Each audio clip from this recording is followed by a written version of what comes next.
예, 반드시 30분 내에 끝내겠습니다. 네. 이 시간은 매우 중요합니다. 네. 일부 시간에 이제 말씀드렸던 내용의 가장 중요한 부분은 성경에서 말씀하시는 그 하나님의 존재부터 시작하는 모든 내용들은 논증할 수 없는 내용들이다. 그렇기 때문에 오직 계시를 통해서만 알 수 있다. 계시를 통해서만. 하나님이 직접 나에게 알려주지 않으시고는 하나님의 존재를 내가 알 수 있는 방법이 없는 것입니다. 하나님이 나에게 찾아오셔서 내 마음 가운데 찾아오셔서 하나님이 살아계시다는 것을 하나님이 직접 알려주시는 수밖에는 하나님을 알 수 없다라는 것입니다. 그게 제일 중요한 부분이었고요. 그렇다면 내가 해야 되는 방법은 무엇이냐? 내가 하나님을 어떻게 만날 수 있느냐?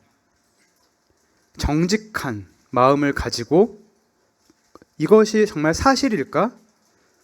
하나님 정말 살아 계실까? 이런 정도, 이 정도의 관심, 이 정도의 마음만 가지고 하나님을 생각하시고 성경 말씀을 듣는 가운데 있다 보면은 하나님이 직접 나에게 내 마음 가운데 찾아오신다는 것입니다. 그래서 내가 하는 역할은, 내가 하는 일은 마음을 하나님을 향해 가는 것입니다. 이걸 이제 회개라고 하거든요. 돌이키는 것입니다. 하나님이 정말 살아 계실까? 하나님 정말 계시나? 하나님이 이 세상을 정말 만드셨나? 이렇게 내 마음과 생각을 돌이키는 것입니다. 그러면 하나님께서 만나 주십니다.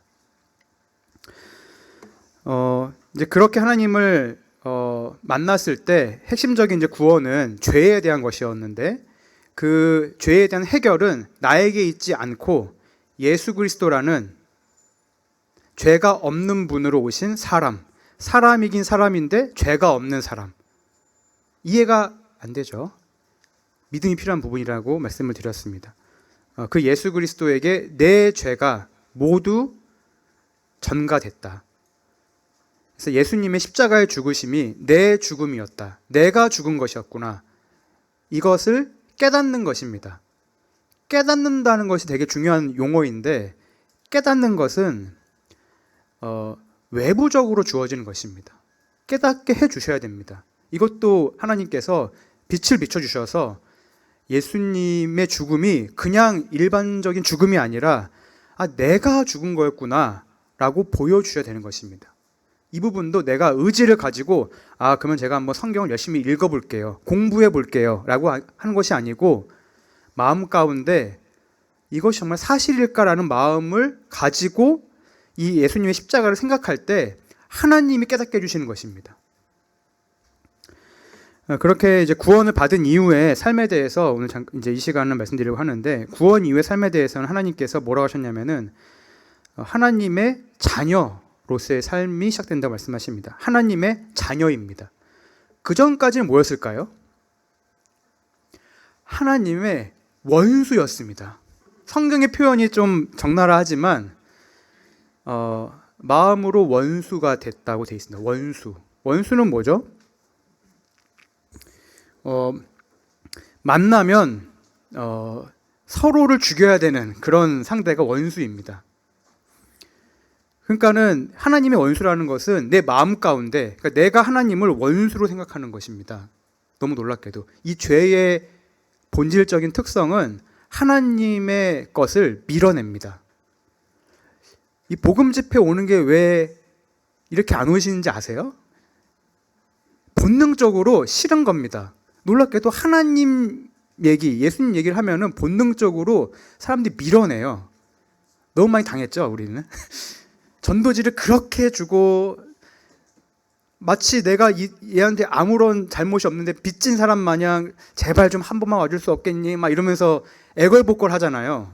그래도 옵니까? 안 와요, 그래도. 본능적으로 이 죄의 본능은 하나님의 것을 밀어냅니다. 너무 신기해요. 하나님만 밀어냅니다. 나머지 종교는 안 밀어내요. 전도를 해보면은 뭔진 모르겠는데 하나님 예수님 얘기하면은 예수님과 하나님이 본인에게 잘못한 게 하나도 없는데 그렇게 싫어해요. 나 너무 싫다고. 그게 하나님과 원수가 됐다고 성경 말씀하고 있습니다. 죄의 본능. 근데 이것이 이제 구원을 받는다는 건 뭐냐면 원래는 죄가 내 삶의 주인이었는데 이제 하나님이 내 삶의 주인이 되시는 것입니다. 그러니까 주인의 자리가 바뀐 겁니다. 그걸 이제 성경에서는 하나님의 자녀라고 말씀하시고 그것을 이제 거듭났다고 말을 합니다. 표현이 이제 거듭났다, 다시 태어났다라는 표현입니다. 두 번째 출생. 그래서 이것은 경험입니다. 거듭난 경험이 없으면 거짓 그리스도인입니다. 모든 참 그리스도인은 거듭난 경험이 있습니다. 영적인 체험인 것이죠. 하나님을 만난 경험이 있습니다. 그 거듭남의 결과는 즐거움입니다. 내가 거듭난지 안 거듭난지는 어떻게 알 수 있냐면 내 스스로가 알 수 있는데 일단은 구원의 확신이 있습니다.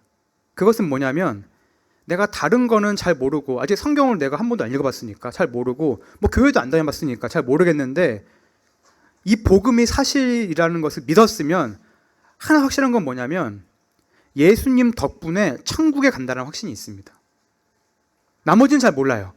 그냥 성경 안 읽어봤으니까 교회가 어떻고 교회가 왜 있어야 되고 교회를 왜 가야 되고 내가 앞으로 어떻게 살아야 되는지 잘 몰라도 하나 확실한 거는 예수님 덕분에 내가 천국에 가는구나.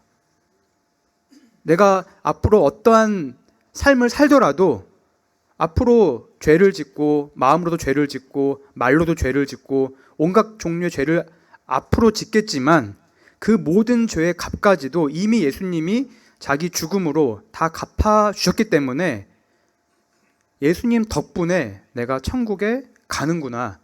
이 확신은 있습니다. 이게 제일 중요한 확신이죠. 이 확신이 있으면 어떤 결과가 있냐면 평안과 즐거움이 있습니다. 그걸 내가 스스로 알아요. 그 변화를 압니다. 그전까지는 없었던 즐거움인 거예요.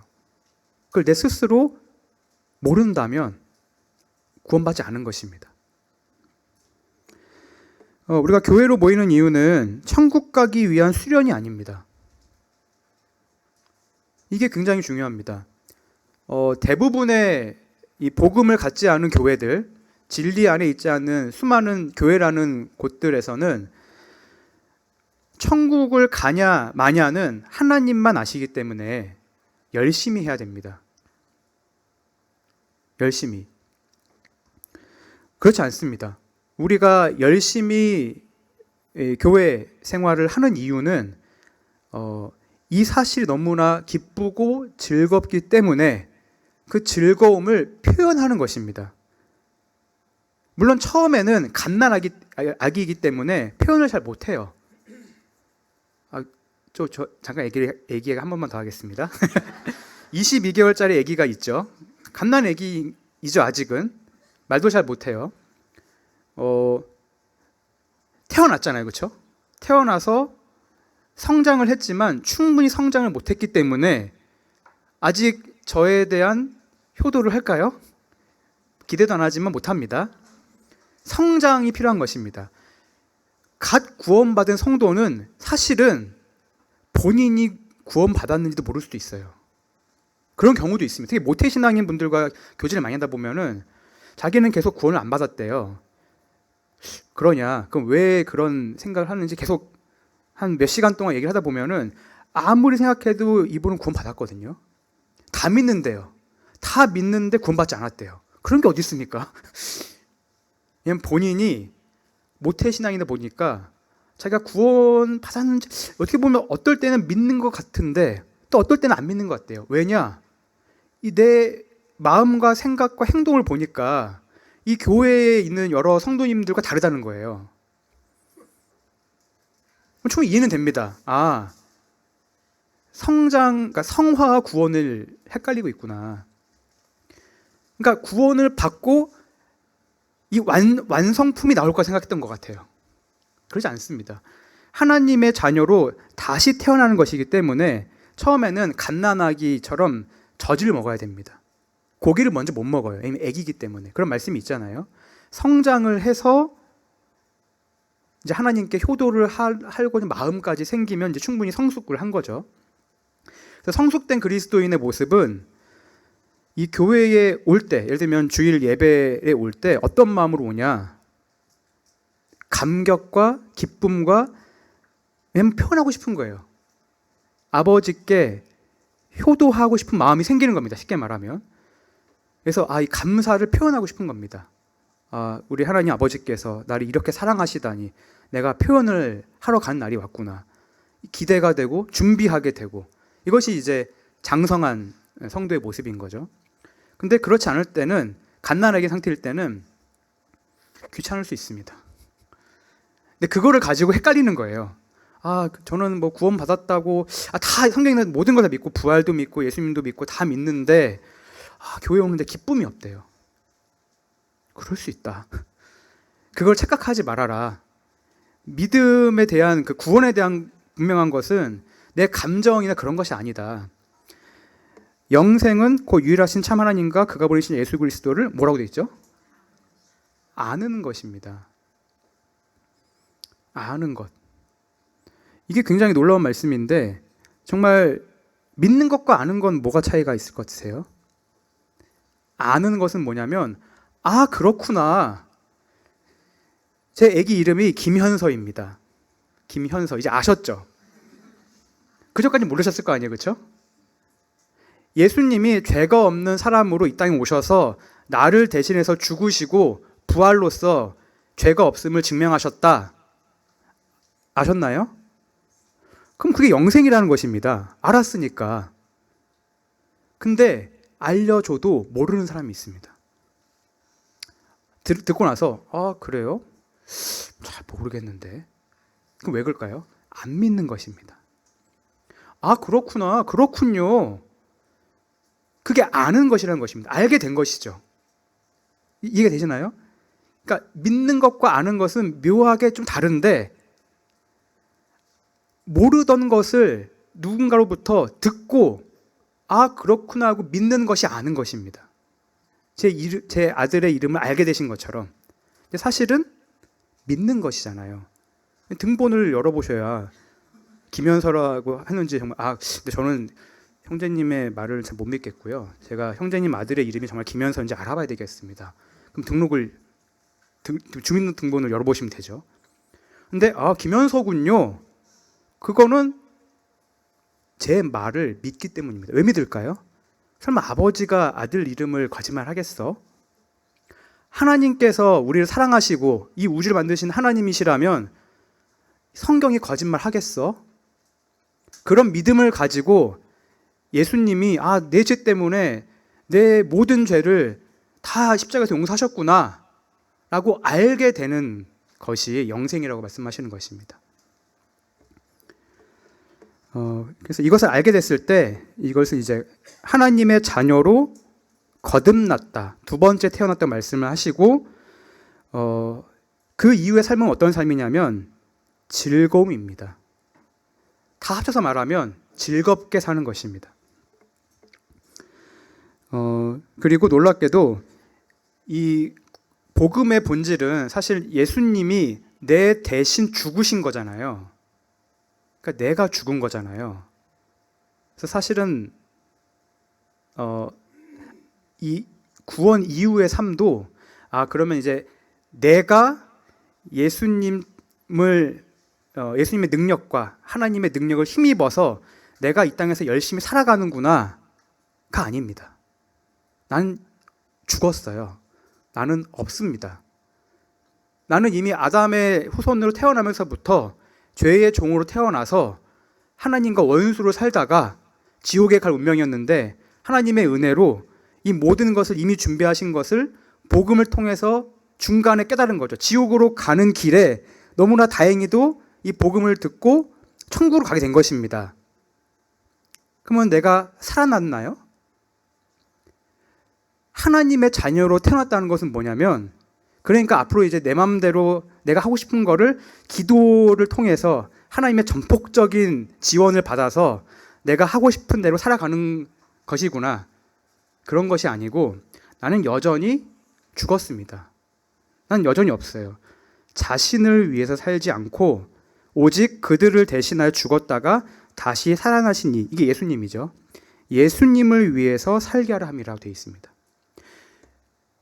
구원받은 이후의 삶은 어떤 삶이냐면 예수님을 위해서 사는 삶입니다. 이 부분에 대해서 10분 만에 제가 놀라운 일을 한번 해보겠습니다. 네. 여기를 열면 되겠군요.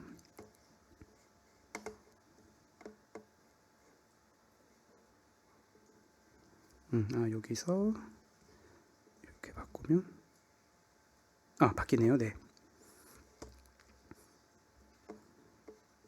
그리고 사실 요 내용도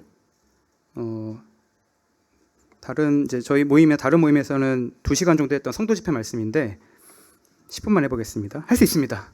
네. 네. 놀라지 마시고. 네. 강조드리는 하나는 뭐냐면 그럼 우리는 왜 이 땅에 남아있느냐입니다. 구원을 받은 이후에 나는 왜 이 땅에 남아있을까요? 하나님께서 우리를 위해서 준비하신 놀라운 처소가 있다고 말씀하십니다. 예수님이 직접 내가 너희를 위해서 처소를 예비하러 간다고 말씀하시죠. 우리가 거할 정말로 진정한 본향, 진정한 우리가 살아갈 앞으로 영원히 살 곳은 하늘나라에 있습니다. 하늘나라에 정말로 말로 다 할 수 없는 너무나 아름답고 놀랍고 영광스러운 곳이 하늘나라에 있어요. 그럼 구원받고 나서 즉시 하늘나라로 가면 되잖아요. 그게 너무 좋을 것 같잖아요. 근데 예수님이 너무 놀랍게도 뭐라고 하셨냐면은 너희를 보냄이 양을 이리 가운데 보낸 것 같도다. 왜 우리를 세상에 보내셨냐는 것입니다. 내 아버지 집에 거할 것이 많도다. 우리의 시민권은 하늘에 있다고 말씀을 하셨는데 왜 우리가 세상에 남아있느냐는 것입니다. 이 부분에서 성도님을 포함해서 이 구독자분들도 분명히 이제 알아야 되시는 것이 이 부분을 굉장히 많이 오해하고 있습니다. 내가 왜 이 땅에 남아있는 목적이 명확하지 않다 보니까 성경 공부를 열심히 하고 기도를 열심히 해서 하나님을 알려고 해요. 근데 어차피 내가 하늘나라에 가서 하나님과 하나가 되면 주님이 나를 아시는 것만큼 내가 주님을 알게 된다고 되어 있잖아요. 그럼 왜 이 땅에서 왜 성경 공부를 왜 하시죠? 기분이 좋습니다. 그런 겁니다. 복음밖에 없습니다. 복음이 없으면 나는 이 땅에 남아있을 아무런 이유가 없습니다. 성경 공부를 아무리 열심히 하고 교회 생활을 아무리 열심히 하고 봉사를 하고 기도를 열심히 하는데 복음이 내 삶의 우선순위에 1등에 있지 않으면은 굉장히 많은 부분이 오해를 하고 있는 것입니다. 성경 공부를 열심히 하는 이유가 복음으로 연결이 되지 않으면 그 자체는 의미가 없습니다. 그러다 보니까 이 기도 제목에 굉장히 쓸데없는 기도 제목들이 많이 이제 침투하게 되는 이유가 그렇습니다. 복음 중심적이지 않기 때문에 먹고 사는 문제에 대해서 대부분 염려하는 이유가 내가 왜 이 땅에 남아있는지를 모르기 때문에 그렇습니다. 예수님이 끊임없이 근심하지 말라는 말씀을 많이 하셨습니다. 근심하지 말라. 그리고 제가 이제 좋아하는 정말 우리 주님 답구나 하는 것을 알게 된 말씀이 이제 누가복음 12장 29절 말씀인데 다시 읽어보실까요? 시작. 무엇을 먹을까 무엇을 마실까 하여 구하지 말며 근심하지도 말며. 여기 뭐라고 되어 있죠? 기도하지 말라고 하셨잖아요. 근데 그렇게 기도를 합니다. 그러면서 응답이 없대요. 금기인 기도 제목이 있습니다. 먹고 사는 거. 직장을 놓고 기도하는 게 합당하려면은 그 직장을 놓고 기도할 때 그 직장을 통해서 모임 생활을 잘할 수 있는 직장을 달라고 기도하고, 그건 굉장히 중요한 기도 제목입니다. 근데 내가 가고 싶은 직장이 있어서 그것을 간절히 구하는 것은 전혀 합당하지 않습니다. 그리고 하지 말라고 하셨습니다. 구하지 말라고. 그래서 저는 좀 안전지향제도 보니까 한 5년 전부터 제 삶에 대해서 아무런 기도를 하지 않았습니다. 왜냐하면 하나님을 믿어보기. 왜냐하면 저도 이렇게 담대함이 없는 사람이다 보니까 막상 이제 제가 이제 대학원을 졸업하고 진로를 놓고 고민할 때 걱정이 되잖아요. 기도하지 않으면 안 해주실 것 같은 불안이 있잖아요. 왜냐하면 구하는 걸 주신다고 하셨으니까. 근데 혹시나 그 기도가 먹고 사는 기도일 수 있을까봐 아예 기도를 안 했습니다. 그냥 하나님께 했던 건 뭐냐면, 하나님께서 구하지 말라고 하시고 근심하지 말라고 하셨는데 제가 근심은 됩니다. 솔직하게 해야죠. 하나님만 아시는데, 하나님 내 마음 아시는데 참 근심이 안 됩니다. 근심이 있는데 하나님 놀리는 거죠. 근심이 됩니다. 근데 구하지 말라고 하셔서 안 구하겠다. 하나님이 알아서 하셔야 될 것 같다. 그래서 제가 했던 건 뭐냐면 복음만 전하기로 했습니다. 주위 사람들에게. 근데 하나님께서 놀랍게도 지금 있는 직장을 주셨고, 거기서 제가 했던 일은 복음, 제 동료 교수님들, 제 학생들, 한 번은 하나님께 제가 복음을 전할 수 있는 기회를 와장창 주시기를 간절히 기도를 했는데, 한 번 학교에서 제가 이제 맡고 있는 이제 그 의과대학 학생들 한 30명이 있는데 그 30명과 2시간 동안 친해지래요. 정규 커리큘럼인데 2시간 동안 과자 같은 걸 학교에서 주면서 2시간 동안 지도교수와 친해지는 시간을 가지라고 해서 2시간 동안 전도를 했습니다. 이거는 굉장히 위험한 일이거든요. 신고할 수 있습니다. 그렇죠? 정규 규정 시간에, 수업 시간에 웬 선생님이 기독교 교리를 강요했다, 동영상 찍어서 하면은 저 정말 사직됩니다. 당연하죠. 그걸 각오하고 했습니다. 그리고 사실은 신고해서 인사위원회에 올라가서 마치 사도 바울처럼 장렬하게 전사하고 그냥 굉장히 그냥 이걸로 그냥 정리하고 그냥 주님 복음만 전하다가 주님께 뵈면은 굉장히 나쁘지 않은 삶이겠다. 근데 우리 불행인지 다행인지 아무도 신고를 안 했어요.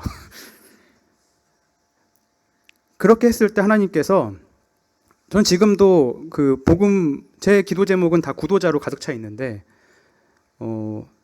작년에 제가 저희 카톨릭 대학교 의과대학에 근무하는데 거기에 이제 교수님이 전체 960명이 계시거든요. 굉장히 많습니다. 8개 병원이다 보니까 960명 중에 연구 업적이 30등 안에 들었대요.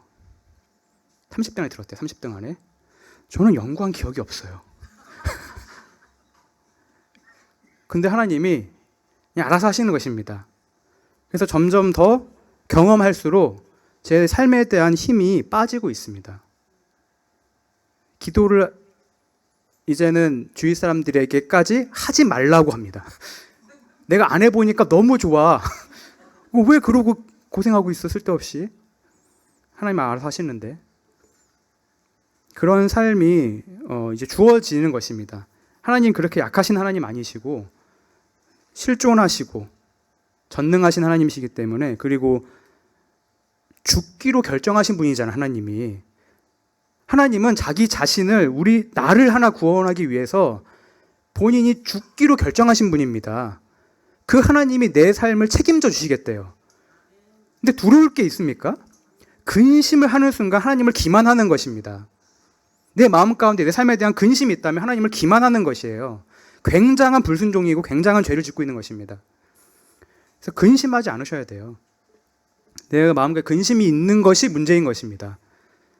내가 근심하지 않기 위해서 기도를 하는 것이 필요하지, 근심하는 것은 정상이, 하나님을 안다면 정상일 수 없습니다. 그래서 요나의 전도가 주는 교훈이 전 참 좋은데, 요나가 저는 참 위로가 되는 전도자입니다.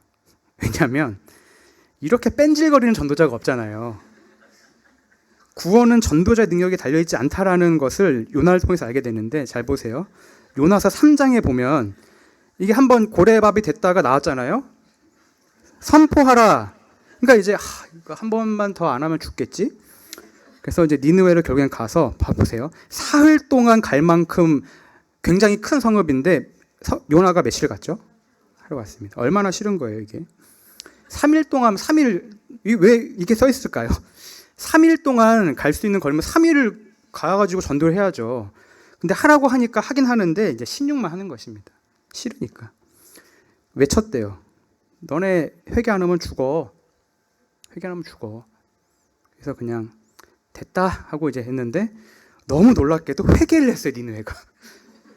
너무 싫잖아요. 너무 싫어요. 이런 마음으로 전도를 했으니 무슨 뭘 외쳤겠습니까? 전 이걸 보고 이게 내 능력과 아무런 상관이 없구나, 전도가. 그래서 너무 위로가 됐습니다. 전도를 잘하려고 하지 마세요. 무성의하게 전도해도 하나님은 그 말씀을 가지고 역사하시는 분이십니다. 말씀이 주어지는 것이 중요해요. 하나님은 너무나 강하신 하나님이십니다.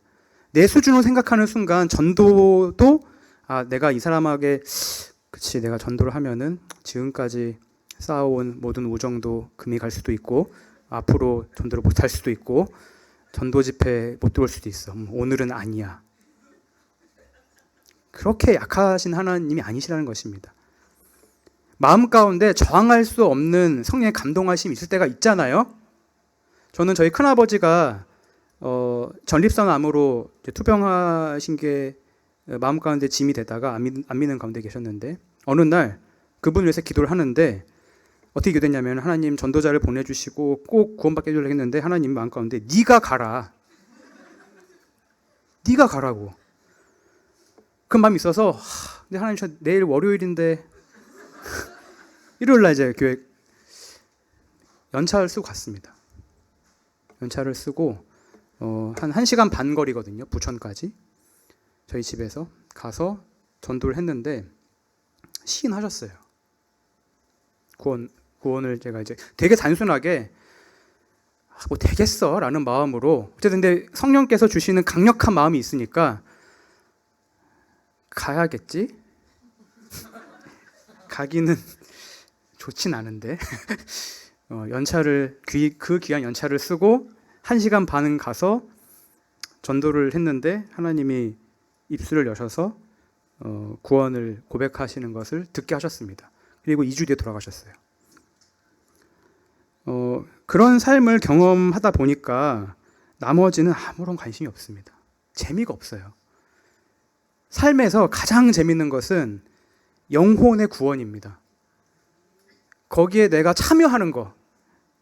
하나님께서 구원의 역사를 이렇게 하실 때 내가 그 현장에 있는 거, 그 과정 가운데 내가 있는 거, 그것을 한번 경험하는 순간 나머지 것들, 뭐 재테크니, 노후 대비니, 뭐 출세, 승진 아무런 관심이 없습니다. 그거는 하나님이시니까 알아서 하시는 거고 알아서 하신다고 하셨잖아요. 예수님이. 걱정하지 말라고. 믿음이 적다고. 이 그래프 잘 보세요. 네. 믿음이 커지면 근심이 적어집니다.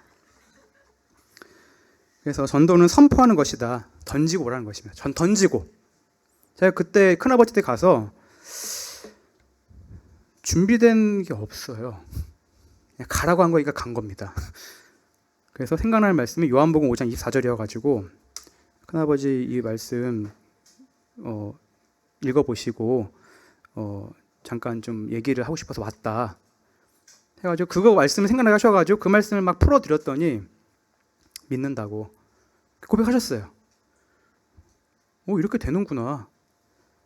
그러니까 그런 성령님의 강력한 감동하심이 있을 때 내가 저항하지만 않으면 하나님은 충분히 일을 하시는 분입니다.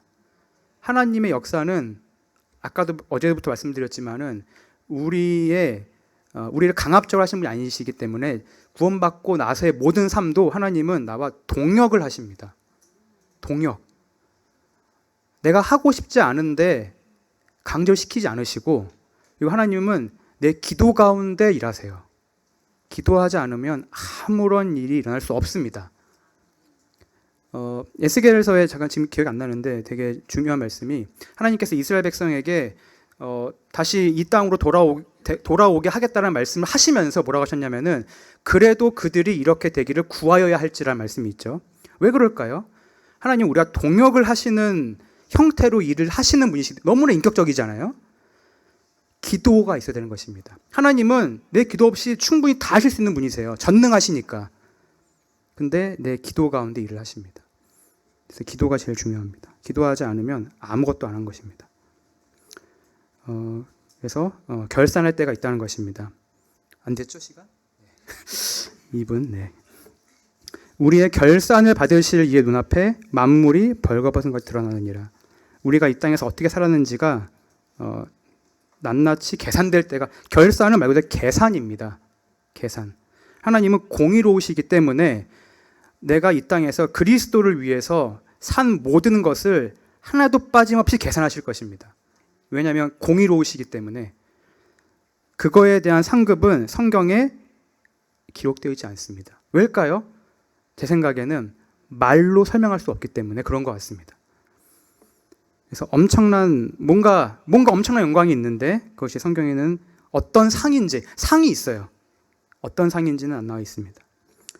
그래서 아무도 일을 할 수도 없는 때가 곧 올 것입니다. 그래서 이렇게 전도 집회를 포함해서 내 주위에 있는 많은 영혼들에게 전도를 하는 삶이 하나님의 자녀다운 삶이고, 그것을 위해서 우리는 남아있는 것이고, 그것이 내 삶의 목적이 될 때 하나님께서 내가 구하지 않는 모든 것들을 하나님께서 하나님의 능력으로, 하나님의 것으로 채워주신다고 하셨습니다. 그래서 매우 쉽습니다, 사는 것이. 구원받고 나서도 내가 내 삶을 움켜쥐고 있는 순간, 내 이 삶의 주인 하나님께 드리지 않는 순간 비극입니다. 하나님을 아버지라고 부르면서 비극적으로 아주 약하게 살아요. 하나님의 전능하심을 경험하지 못하고, 그걸 놓으려면 내 기도 제목을 완전히 다 갈아엎어야 됩니다. 구도자로만 한번 채워보세요. 구도자도 있는 게 아니고 구도자로만. 굉장한 믿음이죠. 하나님께 보여드리는 것입니다. 저는 앞으로 하나님만 믿겠습니다. 나머지 삶은 하나님이 책임져 주셔야 될 것 같습니다. 왜냐하면 난 기도하지 않을 거기 때문에. 감사합니다.